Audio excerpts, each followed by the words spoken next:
Welcome back नाज़रीन। Bulletin जी बाकायदा शुरुआत कंदासीन अहम ख़बर सां। शेख भिरकियो में ॻोठ बजर टालपुर में बदफेलीअ बाद क़तल कयल नींगर जे वाक़े जो केस दाख़िल कयो वियो आहे। क़तल थियल नींगर जुनेद ख़ासखेली जे वालिद सुल्तान जी फ़रियाद ते जवाबदार महबूब ख़ासखेली मथां केस दाख़िल कयो वियो आहे। जवाबदार महबूब ख़ासखेली मुंहिंजे पुट खे बदफैली करण बाद क़तल कयो आहे। केस दाख़िल थियण बावजूद शेख भिरकियो पुलिस जवाबदार खे गिरफ़्तार न करे सघी। ब्रेकिंग न्यूज़ अवां सां शेयर करे रहिया आहियूं। शेख भिरकियो मां जिथे ॻोठ बजर टालपुर में बदफैली बाद क़तल कयल नींगर जे वाक़े जो केस दाख़िल कयो वियो आहे। क़तल थियल नींगर जुनैद ख़ासखेली जे वालिद सुल्तान जी फ़रियाद ते जवाबदार महबूब ख़ासखेली मथां दाख़िल कयो वियो आहे। जवाबदार महबूब ख़ासखेली मुंहिंजे पुट खे बदफैली करण बाद क़तल कयो आहे।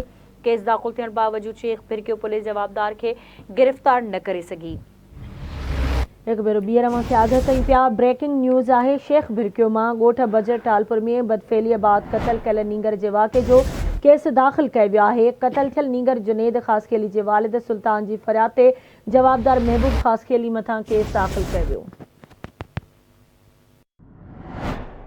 अहम ख़बर नाज़रीन अवांखे ॾियूं पिया। शेख भिरकियो में ॻोठ बजर टालपुर में बदफेली बाद क़तल कयल नींगर जे वाक़े जो केस दाख़िल कयो वियो आहे। तफ़सील मालूम कंदासीं शेख भिरकियो मां आवाज़ न्यूज़ जे रिपोर्टर मुज़फ़र अली बिरोही खां।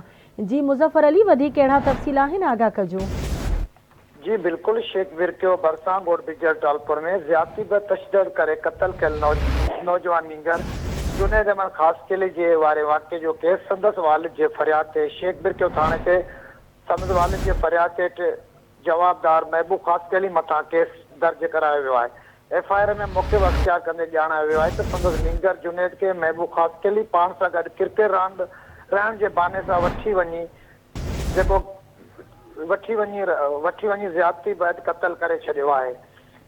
जंहिं बैदि महबूब ख़ासखेली क़तल करे छॾियो आहे। केस दाख़िल थियण बावजूद जवाबदार गिरफ़्तार न थी सघियो आहे। पुलिस मूजिबि जवाबदार जी गिरफ़्तारी लाइ मुख़्तलिफ़ हंधनि ते छापा हयां पिया आहिनि, जंहिंखे जल्द गिरफ़्तार कयो वेंदो। जी ठीकु आहे मुज़फ़र, अवां जी वॾी महिरबानी अपडेट करण लाइ।